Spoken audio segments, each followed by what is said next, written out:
Wow, that's quite the welcome. I was thinking this morning as I was getting ready about one of the first times I spoke on Shalene's stage. And I was super nervous, and I walked out on stage, and I was all excited, and I saw my nipple pad fall on the ground. And at the time, I had big implants, and it was the only thing kind of keeping me together, and there it was on the floor. And I remember thinking, one, did anyone notice that? Two, what if I step on it, and is it gonna make a weird changing of a noise? Today, I'm not worried about that, but I am worried about my estrogen patch falling off because it's on my butt. And when we get a little hot flashy, those things tend to fall off. So if you see that, just know I warned you. So today we're going to talk about fat loss as we age. Who's interested in that topic? Tell me. Anyone not interested in that topic? Who are you? I want to know. Things start to change as we age, don't they? Things that used to work stop working. And then we start going into that self-beat-up thought, like, what's wrong with me? Or, I should know this. And then what we do is we try to do everything that we used to do a lot more. We restrict our calories. We're like, I'm gonna do more cardio. I just gotta go harder. And then the big one is, I just gotta get myself motivated. Anyone feel that in their head? I just gotta get myself motivated. What I'm gonna tell you today is that doesn't work. We're not gonna just all of a sudden just find the motivation. And working out harder and eating stricter, that's not the game plan. It changes as we age. So my first question before I get into some actual tactical things that I'm gonna teach you today is, do we have an open mind today? And I just want a hand up if you do. A hand up. Yes, open mind. Because if you don't have an open mind, what happens is we get very stuck on old beliefs. That's what we're wired to believe. And then anything that I say or any speaker says today, we go, that's not my belief. And then things don't change. You see, we're the result in our 40s, 50s, 60s, and beyond of everything we've learned up until right now. So we've got some work to do if we want to change beliefs and change results. It's really important. So I'm going to take you back for just a minute. These are people, just like many of you, that you maybe see yourself in a before or an after. Maybe you're the before right now, maybe you're the after. And when I talk to you about the foundation that happened before these transformations actually had change, okay? And this is important. Now, I know when you ask someone, do you want mindset? They all say, no, I don't want mindset. But I'm gonna give you a little tip of the mindset today because this is critical. If you ask anyone who is fit and healthy, or anyone who's very successful in their business, successful in their relationship, anyone that's successful at anything that you want, if you ask them how they got there, they will start with two things. Number one, they made a decision. They decided. They absolutely decided that something was possible for them. This is important. Why? Because when it comes to fat loss and being healthy as we age, most women have decided it's not possible for them. They've decided it's too late for them. They've decided their genetics are broken. They've decided they're autoimmune or their lab reads or what their doctor told them is their new truth. They decided the wrong thing. So number one is they make a decision that it's gonna be possible for them, no matter what. It's a decision. I've decided I'm gonna be healthy and fit. I've decided I'm gonna age well. I've decided my labs are gonna change. I've decided the cancer is not gonna stop me. I've decided my autoimmune is not gonna define me. I've decided. Number one, have you decided? Write that down if you need to. I decide. First thing I do with any client that works with me is get them into a firm decision.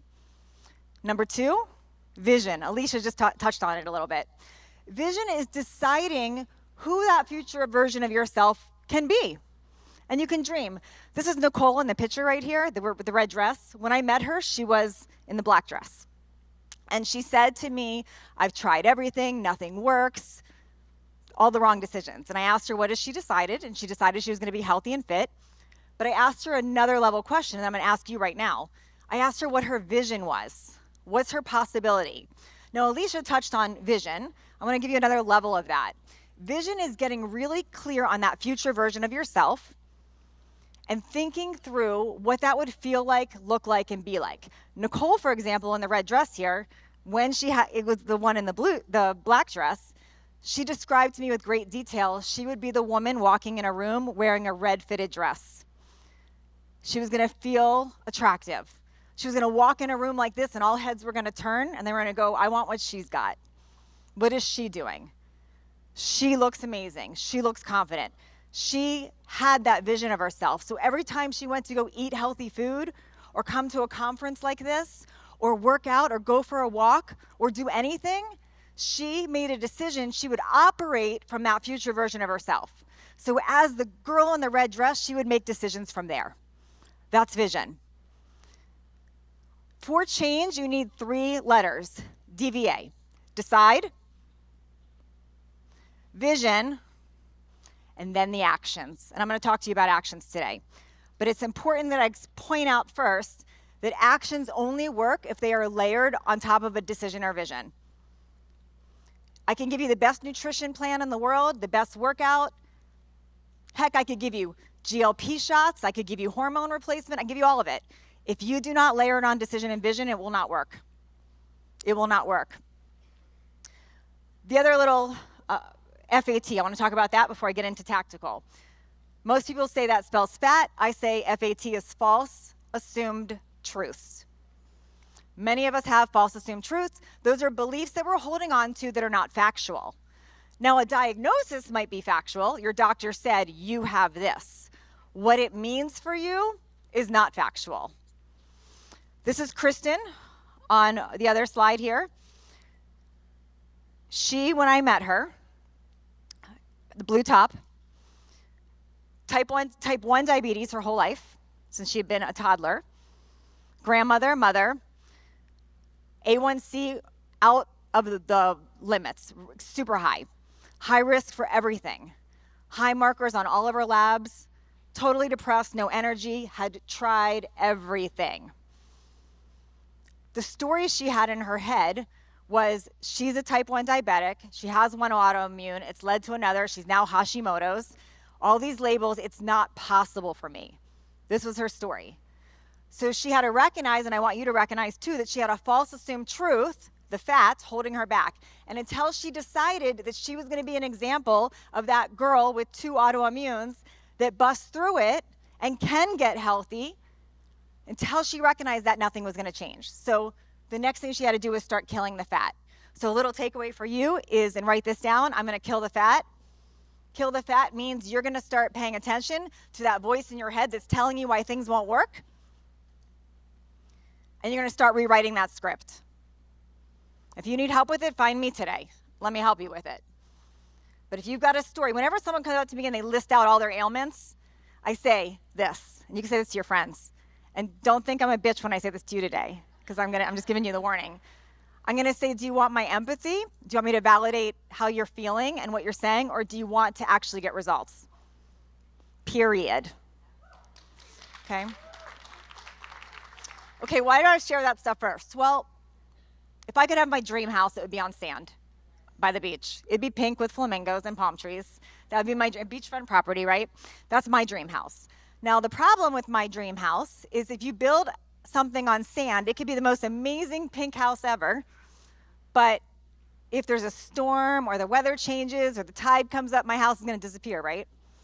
Okay, this is what we do wrong with our health and our fitness. We try to do all these new habits. I'm going to diet harder. I'm going to do all these things, but we haven't fixed the foundation. The foundation are those things I mentioned to you first. It's those critical pieces about your decision and about your vision and killing those false assumed truths. When you do that, and only when you do that, will your new foundation work, okay? All right, let's get into some actual tactical things. Number 1, to change your body, you have to, and I know you don't want to, but you have to become a health detective. Now, I know most of us didn't go to medical school. We think our doctor should just be doing this for us, but they're not. Most doctors are spending 5 minutes with you. They're reading through labs the way they learned in school. They're trained by pharmaceutical companies now, a lot of times. And they're looking for, here's your lab marker, here's the symptom you said, here's a pill. Right? Who's experienced that? How many have been told, oh, you're in menopause or you're in perimenopause, take birth control pills and antidepressants? Okay, that's not being a health detective. That's getting you out of their office really quick. Just gonna say it. You gotta be your own health detective. So let me just tell you a little bit about being a health detective. So I'm 53 right now. This was me 2 years ago. I wasn't overweight, but I was a lot heavier than I am now. Was it fat? Nope, it was inflammation. I was sick, and I knew something was wrong, but I was in my early 50s, and just like many of your doctors have said to you, well, it's just your age, you have to accept it. You heard that? Age, you have to accept it. It's just your hormones, you just need HRT. Anyone hear that? Yep. You're depressed? Antidepressants. Okay, I was being told all those things. I was even told my high blood sugar was now type 2 diabetes. I'm a fitness expert. I'm thinking, how is this possible? I'm doing all the things, I'm eating strict, what do you mean? Well, it wasn't that. I had to be a detective.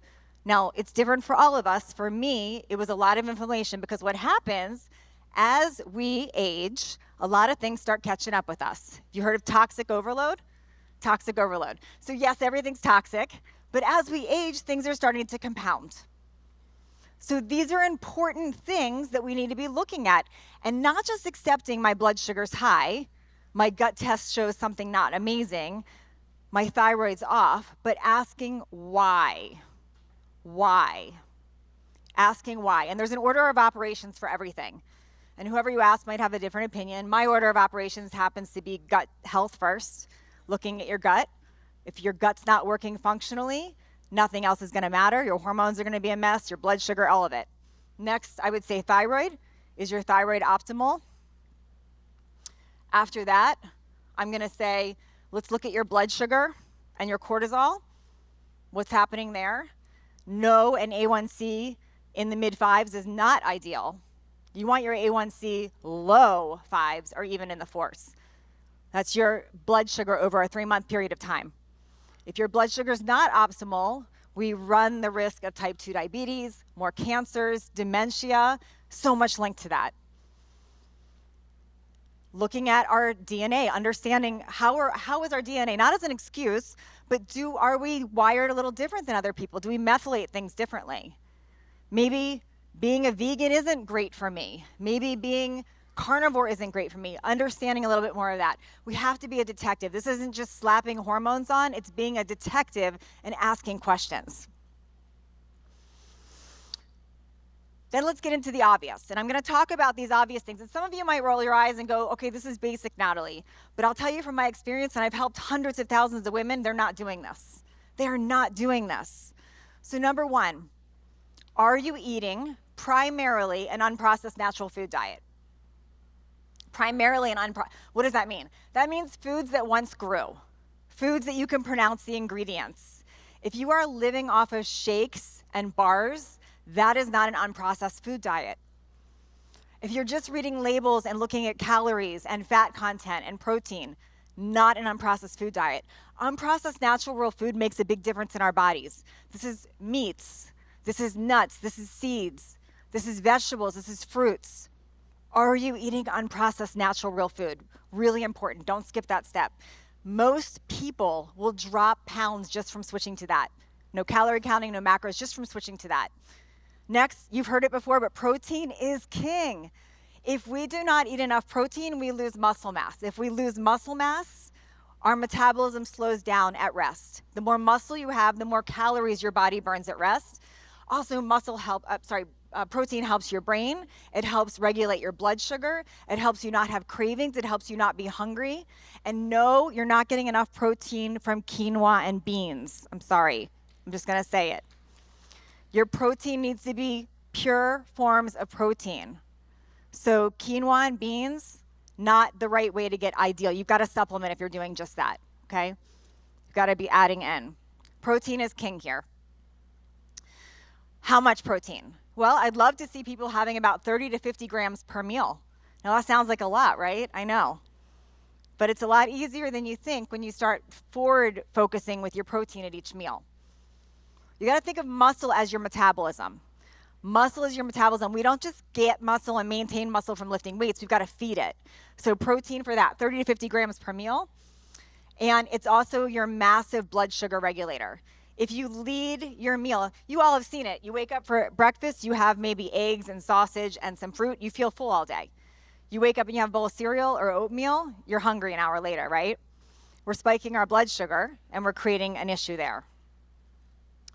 Okay, combining food groups. I don't love saying count macros because I think it stresses us out just like counting calories would, but combining your food groups, meaning combining your proteins, your carbs, and your fats. Now carbs, I know there's a lot of people that stay away from carbs. We need carbs. My preference on carbs personally, and what I teach clients, is to lead with vegetables and fruit for carbs, for me.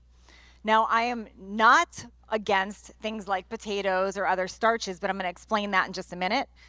If you're in fat loss mode, we wanna focus on protein, healthy fats, and carbs. The more vegetables, the more low glycemic fruits, the better. Really important.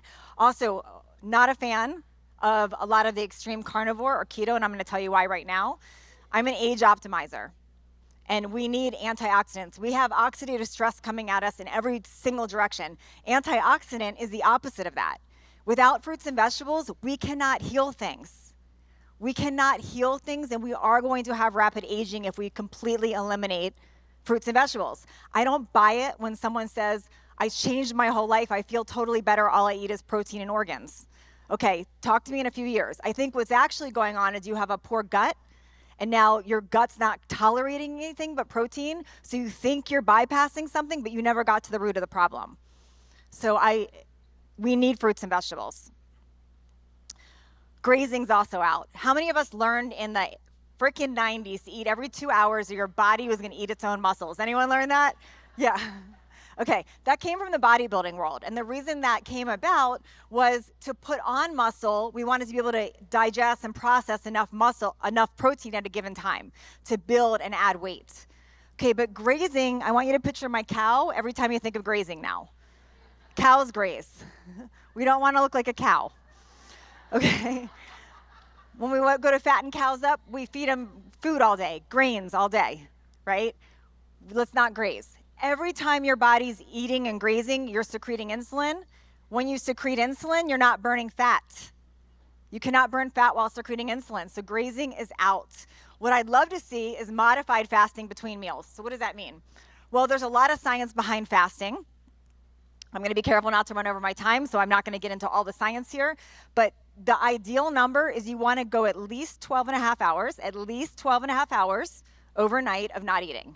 That gives your body enough time to start to rest, digest, and utilize everything, all the good nutrients you put in, and heal your body. So we need at least 12 and a half hours. Now that's not hard to do. That means your dinner's at 6, you don't eat breakfast again until 6:30. We can all do that, right? I would love to see you push it a little more and have like a 12 and a half to a 16-hour window. If you get in the habit, it gets easier than you think. Most of us are naturally either not hungry at night or not hungry in the morning. Listen to your body. I think we trained our bodies wrong years ago that we have to eat as soon as we wake up and eat right before we go to bed and eat every 2 hours. So it's a little untraining, but once you can actually stretch it out, you're gonna have a lot of cellular repair, you'll have insulin regulation, and the fat starts to really come off. You'll notice that you're more focused, you're more energetic, you feel better when you actually can stretch out and add in those fasting windows. Really important. Another thing I'll tell clients is go longer between meals. Skip the snack. Just go longer between meals. I'll tell you, I personally, because Shalene said, say what you personally do, I eat about two really big focused meals, protein heavy meals a day. And then at other times, I'll add in some additional protein, okay? Okay, let's talk about sugar for a minute. Cannot be healthy or lose weight adding sugar in your diet. So number one, we gotta remove added sugar. Does that mean I'm perfect and never eat sugar? Absolutely not. I'm human. Definitely known to have some Nutella or yogurt covered gluten-free pretzels. I will tack the bag if you have them. I definitely do it. It's not my signature staple. It's not a lead-in in my diet. If you're having sugar cravings, you gotta ask the why. Why do I have the sugar cravings? Tell you, gut dysbiosis, massive way to crave sugar. You have parasites, you have things going on in your gut, it's gonna crave sugar. You have low thyroid, you're going to crave sugar. Your hormones are out of whack, you're going to crave sugar. So ask the question, why do I crave sugar? One of the simple reasons we crave sugar is we're not eating enough protein and fats and fiber, so we're spiking our insulin and now we crave more. So pay attention to that and go, why am I craving this sugar? We don't need to crave sugar. Next, I know this is controversial lately, which is funny to me because I wrote this in my first book years ago, but about seed oils. Seed oils, no bueno. We've got to get rid of seed oils. Those safflower, cottonseed, all of those oils, highly inflammatory. I personally believe that they're cause of many, many diseases. I think we've been misled massively, believing that saturated fat was dangerous. It's not the saturated fat. What's dangerous is the sugars in the seed oils, and they're in flippin' everything, y'all. They're in everything. You got to pay attention. And I am that crazy person at the restaurant that asks, how is it cooked? I carry my own olive oil with me. You want to ask for olive oil, avocado oil. You want to ask for coconut oil, real butter. The seed oils, we'll see that slowly change over the next few years, I really hope. But you can go down a whole rabbit hole researching. Kate Shanahan, great book to read, Dark Calories, by the way. She'll give you the whole science background on seed oils. But we've got to avoid it. It's in everything. I mean, you can't avoid them at Whole Foods. It's in everything. And I think it'll start to gradually change. But think about cooking at home, carrying your own oil. Kate Shanahan's CATE, it's Dark Calories. Phenomenal. Okay, here's the dirty 7 if you want to write it down. Canola, or take a picture, cottonseed, corn, sunflower, soy, rice bran, and grapeseed. These are the dirty ones. They're in everything, y'all. Now, this does not mean you can't eat sunflower seeds. That's not what I'm talking about here. This is the highly processed oxidative oils that are killing people. I believe this is why there's such a big uprise in heart disease and cancers and everything. Seed oils are everywhere, and they oxidize fast in our bodies. Okay, let's talk about inflammation while we're on that. So people don't like when I say this, but I'm going to say it anyway because it's the truth.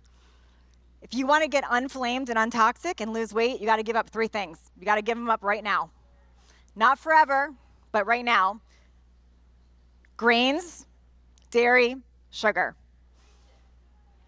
Sorry, I know some of you don't want to hear it. I didn't either. Okay, they are highly inflammatory. Now, can you be a freak of nature and not have issues with them? Yes, my husband does not have issues with any of these. He can eat as much as he wants. Okay, some of us, that's the case. Most of us, it's not, especially as we age. So I'm not going to ask you to give them up forever, but I want you to give it a try.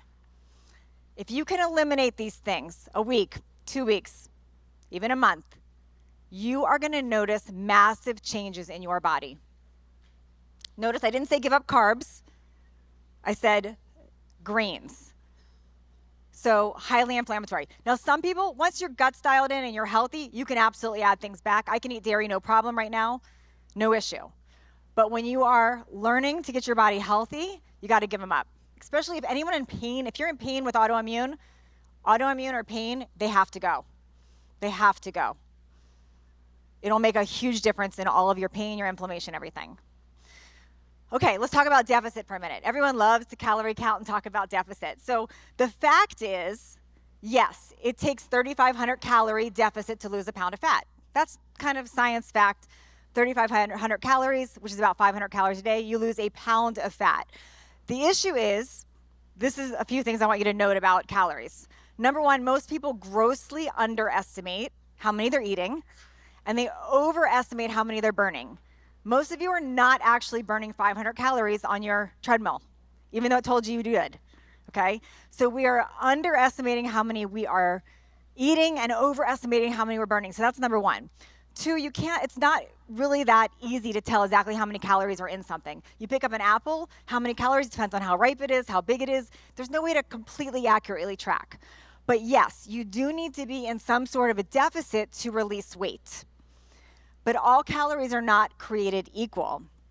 So eating chicken and vegetables and healthy, unprocessed food is going to get you a very different outcome than eating 1,500 calories of junk food in a day. Because what comes along with the food you're choosing is how you're feeling and your energy and the inflammation and what's happening in your gut. All of it goes together. So yes, be aware of the deficit, but don't obsess on it because that is the lesser of the issues. Portions still matter. Portions still matter, but when you are in a good, healthy state, balancing the right things, the goal should be never hungry, never full. So you just feel good. You just feel good. Never hungry, never full. So deficit, be aware of it. Don't hyper focus on it. I don't want to skip sleep. I know that's not nutrition, but sleep is the only time that your body is truly resting and repairing. So really treat sleep the way you would everything. Treat it the way you would do meal prepping, the way you do your work, the way you do your recovery, the way you do everything. Sleep is hyper important. Now, I know in midlife, a lot of us, we wake up at 3 a.m. Anyone experiencing the 3 a.m. thing? Okay, yes. Let me tell you, it's fixable. You know why people wake up at 3 a.m.? 1, low thyroid. 2, high cortisol, so blood sugar issues. 3, hormones out of control. That can do it, hot flashes. Possibly, but even with drinking a lot of water, if everything else is in order, you could sleep through the night. So typically it's hormones, thyroid, cortisol, blood sugar dysregulation. Eating too much before bed will do that with the blood sugar. Okay. Also gut. Any gut dysbiosis gonna wake you up at 3 a.m. Stuff is most active around 3 a.m. with that. So fix your sleep, but don't just ask why. Don't just fix your sleep, ask why. You have to understand the why, because just taking something to go to sleep, which is great. We could take progesterone, we could take magnesium, we could take all the things to go to sleep, but just taking it doesn't fix the problem. So ask why and really be that health detective to understand what's going on with my sleep. One thing I didn't mention, but I'm going to do it, is the importance of blue light. Like, we're in a lot of artificial lights right now. At nighttime, you want to make sure you're not in that artificial light. So whether you're wearing blue light blockers or you're changing out your overhead lights to use red lights in your house, you want to be really aware, because light does affect our cortisol. It affects our melatonin production. So I know people think it's wacky when they see some of this online, but it is true for years. If you went camping, I'm pretty sure most people in this room don't camp, but somebody might. I actually did last summer with my husband. It's very memorable. But if we go camping, if you were outside in the middle of nature, nowhere, you would naturally get tired at night because the sun's setting, no blue light coming in. You would naturally wake up earlier because of the natural light coming in. So really important. We can mimic that in our own homes and get better sleep. Okay, what about supplements? I'm a huge fan of supplements. I don't believe we can get everything from our diet these days. We can get a lot from our diets, it's important, but adding in supplements is another level. So key things that I add and advise for most midlife women, there's lots of things that you could work with, but 1, minerals. I think we've got trillions, I know we've got trillions of cells in our bodies and we're mineral deficient these days. So minerals are really important. If you're buying bottled water, buy mineral water, by the way, not distilled or purified tap water. Buy mineral water, it's one way to get them, but you can also add them. Enzymes, digestive enzymes. After age 35, we lose digestive enzymes. We break down food less efficiently. By adding in enzymes, you're gonna actually utilize more of your protein in your body that you're eating. Vitamin D, most of us are lacking vitamin D. So getting a little bit of real sun, but also supplementing with vitamin D every day will totally change your mood and your body and your composition. Probiotics, most of us have poor gut health as we age. Toxic overload happens, so adding in probiotics. And then creatine. Creatine is not just for bodybuilders, it's super important right now. Super important. I know that was a lot of information really fast, but just to recap, sort of your Monday marching orders, just to go back. Number 1, make a decision. I've decided. Everyone enrolled in that? I've decided. No longer your old identity. I've decided. Number 2, vision. Get really, really clear on the future version of yourself. Who do you want to be a year from now? What does that look like? What does that feel like? Who is that person? Number 3, the actions. What are those actions? Being a health detective, starting to ask why. Why? Go deeper on those questions. Making sure you're eating primarily unprocessed, natural, real foods. Are you combining foods, protein, carbs, and fats at each main meal? Are you eliminating those inflammatory things, grains, dairy, sugar, at least for a little while so you can see? And are you prioritizing sleep? I'm Natalie Jill. Thank you guys. Thank you. Thank you.